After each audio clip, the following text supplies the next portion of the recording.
Hello, my many friends, and welcome to Hazard Assessments. I've got to say, this is my first video I've done in a very long time. In this four-part series, hey, it's me from the future. It may be more than four parts. Just a heads up. Okay, bye-bye. In this four-part series, we're going to be exploring the many different parts of a hazard assessment. What's a hazard? Like, what's workers' rights? We're going to go through a medley of things. Some things are a bit more drier than others. Let's make this exciting, happy, fun. Yay! And without further ado, let's get into it. All my slides I used today are from Continuing Care Safety Association. They just asked me to plug them every time I use them. They're a pretty cool group of people. They have a YouTube channel. Go check them out. Safety is an ongoing thing, so always refresh with them or with me. It's all good. With that being said, uh, introduction. I'm Christopher Joel Payne. I work at Extended Care in Eau Claire. I'm a healthcare aide, co-chair of Occupational Health and Safety. Yay. Before this, I managed a whole bunch of movie stores like Movie Gallery, and I managed EB Games, and I was a machinist, and I was a production manager, a whole bunch of things. Many, many lifetimes ago. But safety is always number one priority. And I've always felt that. So, with that, we're going to learn our documentation in hazard assessments, and hopefully, you'll learn something from this. Uh, the one benefit you have that I didn't is that you can pause me at any time. So, if you need to take a break, if you think I need to relearn something, rewind, it's okay. I'll be here. And I'd like to start off with a land acknowledgement. This has become more and more common practice. We've done some dubious things to uh, Aboriginal folks. So this is like step point five of some sort of reconciliation. You'll see these at hockey games. You'll see these at football games. They're everywhere. At least they're more commonplace than they were. So we're going to start this with a land acknowledgement. We acknowledge the lands we share with the original people, including the many First Nations, Métis, the Inuit, and all other ancestors who made this land their home. As we gather within these territories, we are grateful for all that sustain us and provide us at this time. We are thankful for new beginnings, new life, and opportunities. In face of reconciliation, we acknowledge these territorial lands of Treaties 6, 7, and 8. And here we have our super easy peasy slide, our workshop agenda. Now, welcome and workshop introduction. Do you feel welcomed? Are you nice and comfortable? Maybe in your pajamas, a bunny hug? Are you listening to me as a podcast or maybe even a ASMR? My voice is quite buttery smooth today. Unit 1, the importance of hazard assessments. They're very important. Hazards, what are they? You'll find that out. You may be shocked. The types of hazard assessments, spoilers, there are four types. In Unit 4, conducting a formal hazard assessment. Now, those are the important ones. Important-ish. They're the ones that can be used as legal documentation. So if we have some sort of investigation, then the powers that be would grab those and they can be used in like a court document type thing. So do very good jobs doing them. A plus work.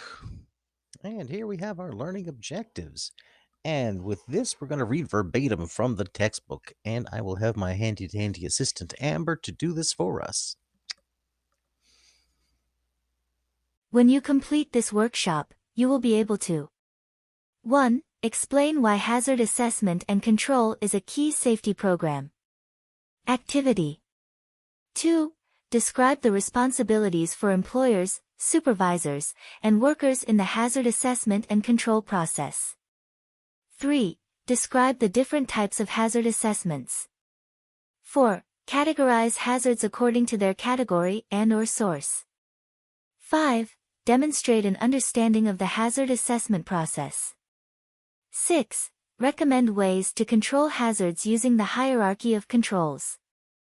7. Define practices to evaluate and monitor the effectiveness of hazard controls. There. Fantastic. Thanks, Amber, for your hard work. Hey, am I getting paid for this? We'll talk about that later. Everyone give a hand for Amber. Yay! You do arduous lists very well. Here we have our occupational health and safety elements. The goal essentially is to maintain an injury free work environment. This is our hazard assessments, and everything glows out into everything else. So, emergency response, incident investigations, program administrations, healthcare safety committees, other worksite parties, management, leadership, organizational commitments, worksite inspections, qualifications, orientation as a training. Wait, worksite inspections? That's the next units. So one of the key of a effective safety program is the proactive identification, assessment, and control of hazards. Controlling of hazards is the fundamental way in how we keep things safe. And we'll discover that as we do our lists and we'll learn more about hazards, all of these fun things like that. Oh, wow, they buried the lead so early. What's a hazard? A situation, condition, or thing that may be dangerous to the health and safety of workers. So, a situation might be going on the roof of the building. A condition would be, I don't know, a snowstorm, icy parking lot, or a thing. So let's say the geese. Remember the geese that were in our courtyard last year? That would be a thing. That would be a health and dangerous to the health and safety of workers. Would be considered a hazard. And finally, we've come to our main Unit 1, Importance of Hazard Assessments. Hooray, hooray, we made it, we made it. Yippee! Hooray! I'm so jazzed. There we go. Now that we've got the sillies out of the way, time to be serious. At least serious as I can get. So here we have like a Maslow-esque pyramid of benefits of performing hazard assessments. This was done by a gentleman named Frank Bird, and he knows a lot more than hazards than we do. So he figured out a ratio of 1, 10, 30, 300. So for every one serious injury, you have 10 minor injuries, 30 property damage injuries, which maybe someone goes through a pane of glass. Not quite sure. Wasn't explained. And for every 30 property damage injuries, there's 600 near misses, uh, which is kind of scary. By incorporating hazard assessments before the near misses, uh, we can be more proactive than reactive. That is essentially our goal. So you have, oh, my mouse. So the top one, very bad. Fatal, serious. Minor injuries, not cool. Injury involving property damage, yeah. Near misses. And then the most important one is our hazard assessments. Yippee. So for the boring part, I'll let Amber take this one. The benefits of performing hazard assessments include: reduce the number and severity of workplace incidents and injuries, reduce loss and damage to equipment and property, identify the need for worker training, identify poor or missing procedures, increase worker participation and ownership of workplace health and safety, provide a useful tool when investigating incidents, ensure compliance with legislation. And here we go, the thing near and dear to my heart, the workers' rights. So if you were to grab a rando off the streets, grab him by the lapels and ask him quickly, what are your rights as a worker? Almost everyone will say the right to refuse. Nobody knows the other two. Which is okay. That's why you're here. You're here to learn. So the right to know, right to participate, right to refuse. So the right to know essentially is all workers have access to things like hazard assessments. All workers have access to like the health and safety info on site. Uh, right to information. So the right to participate is probably everyone watching this video right now. You are part of health and safety, occupational health and safety, or you're learning how to do hazard assessments. That's participation. That's Fantastic. Thank you. We love you. Mwah. And lastly, you have the right to refuse. Uh, this one is if the worker sees a danger and they're like, yikes, this is a problem, they have a right to refuse. Tell your manager, tell the RN, tell whoever's in charge, this is an issue. Uh, give you spoilers for the next round of classes, the inspections. Once you do your right to refuse, there has to be a inspection that goes with it. So some insider information for the next one might be on the exam. I don't know. I didn't say exam. Is it an exam? Better pay attention. All right, so here we have our levels of responsibility for health and safety as specified in the Health and Safety Act of Alberta. We'll start with the employer. So the employer is responsible for the safety of everyone in the workplace. So workers, visitors, salespeople, whoever enters the workplace, they're responsible for. They're also responsible for making sure that the worker gets uh, information that's relevant to health and safety so that they're always knowledgeable and that they use that in good practice. Uh, they are also responsible for health and safety concerns that would be dealt with in a timely manner. So if there is a hazard of some sort and they're aware of that, they have timely manner to react to it. It used to be 30 days, but timely manner is more of a ambiguous term now, so it is what it is. So then it's the supervisor's responsibility to make sure that the worker follows the Health and Safety Act, to make sure that they're properly informed of potential or and known hazards. They're also responsible for making sure the worker follows controls that the employers put into place, such as, let's say, supervisor sees a worker wearing flip flops down the hallway and be like, hey, don't do that. That's not cool. Wear proper footwear, non slip, so on and so forth. And next we have the worker. Most simple, but yet probably most important part. They keep themselves safe, they keep others safe. Uh, they also report hazards and they report things like near misses. That's the thing I struggle with the most is trying to get people engaged to feel comfortable enough to report things, incident reports, near misses, things like that. Uh, and then we're going to shift over to the Health and Safety Committee. That's us. We we need to cultivate a culture of safety. So it's okay to be safe and let people know that. And talking with people that I've had classes with, they will have draws for people that report near misses yeah, every year. So if you report 5 near misses in a year, you get 5 chances to win like a $10 Tim Hortons gift card or what have you. Just something to think about. Some places are very safety driven, and I'm kind of envious of it. And I hope our place can be like that too one day. Heart, heart.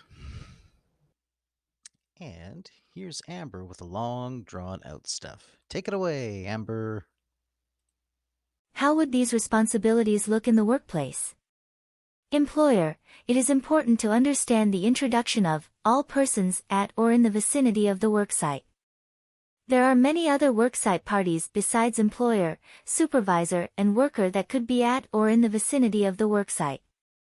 The Alberta Occupational Health and Safety Act outlines 10 different categories of worksite parties. Examples seen in continuing care are suppliers, service providers, contractors, self-employed persons, and temporary staffing. Agencies. As an employer, it is important to have a system where other worksite parties are informed about hazards at the employer's worksite and that other worksite parties are informing the employer about hazards that are at or created at the worksite. Supervisors, it is important to understand that supervisors' responsibilities extend to ensuring that workers are utilizing hazard controls and if they are not, that the supervisor has discussed expectations of use with the worker and ensures that in the future the controls are used. Supervisors therefore need to be familiar with the hazard assessments of the workers they supervise and, if other worksite parties are in the area of the supervisor, that they are informed about hazards and controls so that they can inform workers. Workers, the number one responsibility for workers is to report. Report if there is not an identified control, if there are controls not being used, if the control is not working and if there are any hazards present.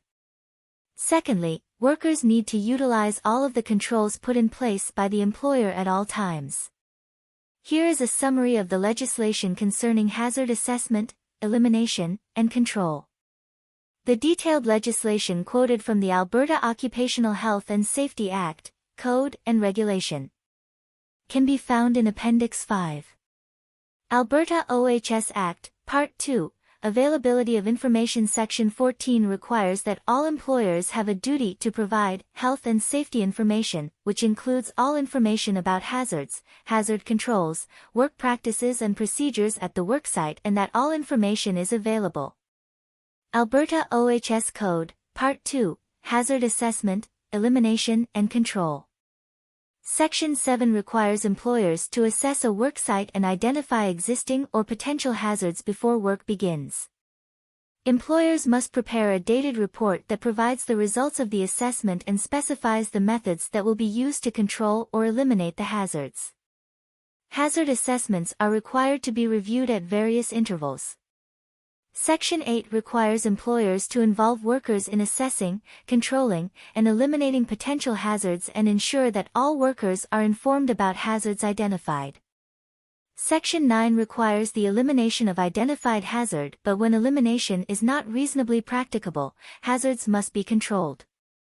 First by using engineering controls, then administrative controls, and personal protective equipment, or a combination of the above controls.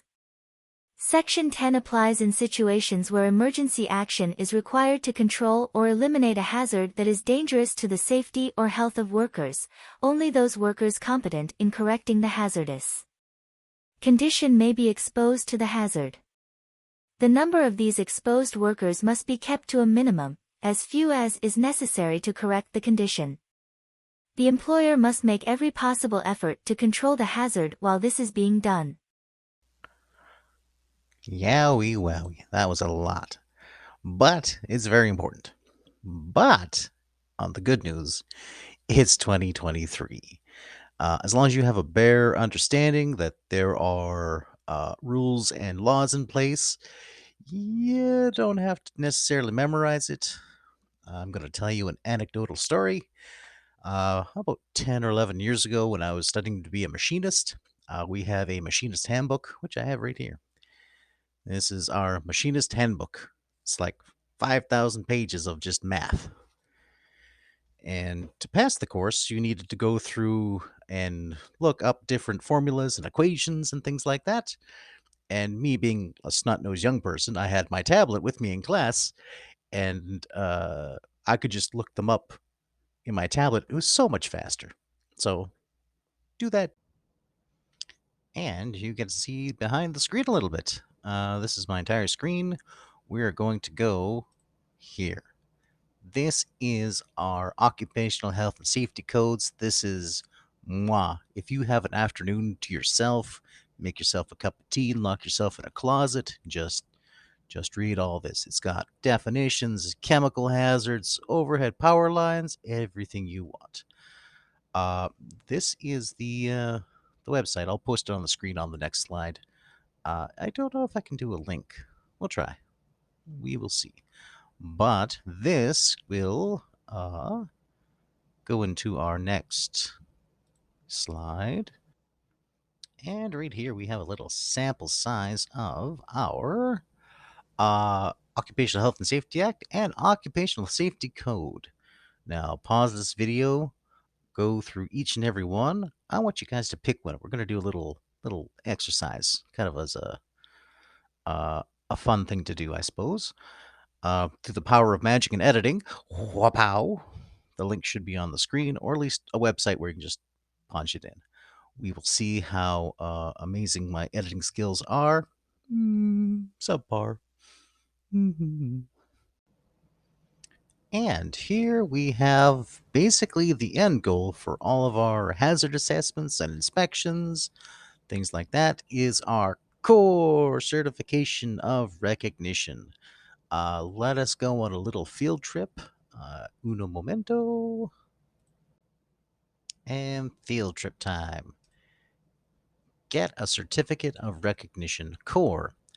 A certificate of recognition is awarded to employers who develop health and safety programs that meet established standards. Woo! Uh, this is what we strive for. This is the link if you want to take a look at it. But yeah, certifying partners, eligibility. There are different types of core based on number of employees you have. Good stuff. Give it a read. It is amazing, fantastic. And go to boot, and we go to that one. Here we go. It is time. It is time for some homework. Or, the next slide, I will show you what we're going to be doing with it. So, the previous one, I told you to pick a code. This is what it's going to go into. Alrighty, this is it. Activity 1-1, Legislation Awareness. Pick any part of the Alberta Occupational Health and Safety Codes that includes requirements for hazard assessments and controls that are listed on page 11. Unless you're like a trillionaire, you're not going to have a physical copy of the book or on the government website. Yay. Identify what hazard is part of this code the code is referring to. So we will go pick a part of the code. Actually, you do this on your own. Just work through it. Read whatever part you picked, read through it, jot down some notes what you think a hazard would be. Give me a pause, and then we'll go through one. I'll pick my favorite because it's the one that the teacher always gave. Nope, that's not the one. That's the one. So we're going to do part 8, entrances, walkways, stairways, and ladders. So there's so much to cover in here. You're just looking for the hazards. So let's review what a hazard is. A hazard is the situation that causes an outcome. So a broken leg isn't a hazard, it's the outcome. The hazard would be the slippery sidewalk that caused the broken leg. So go through this. I've already gone through this many, many times because I've done this in 2 different classes. So entrances, walkways, stairways, ladders. So a hazard, you'd look for an entrance walkway. Is it clear from debris? Is there clutter? Are the levels of the floor, are they different? Is it sloped, slanted? So stairways, is there like sandpaper grips on them?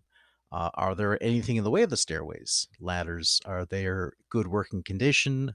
Are people using them correctly?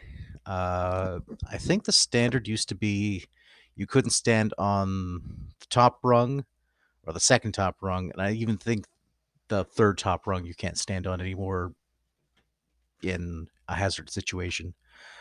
But yeah, this is a plethora of information. It's fun going through and being like, oh, we need to do this, and oh, we need to do that. Knowledge is power, my friends. This is everything you'll ever need, and it's always changing too, so it's dynamic. So take a look at all the updates. What was once true 5 years ago is maybe changed or added on. Oh my goodness, look at all this. Employer must ensure a stairway with 5 or more risers has appropriate handrail required by this code. It's just so in depth. Do it. It's amazing. Fantastic. And you know what? That's the end of Unit 1. Hooray! We made it. Yes, yes, yes. What did you guys learn? Bare basics so far, because we still got 3 more units left. So, we learned what hazards are. We learned that codes are a thing and they're very important, and that employers make sure that all hazards are taken care of, and supervisors make sure that the workers are abiding by those, and that the workers See and report, observe and report. That's one of our jobs. As long as we do all that, we live in harmony and we avoid near misses and bad stuff. So I'll see you guys in the next video. Ta ta!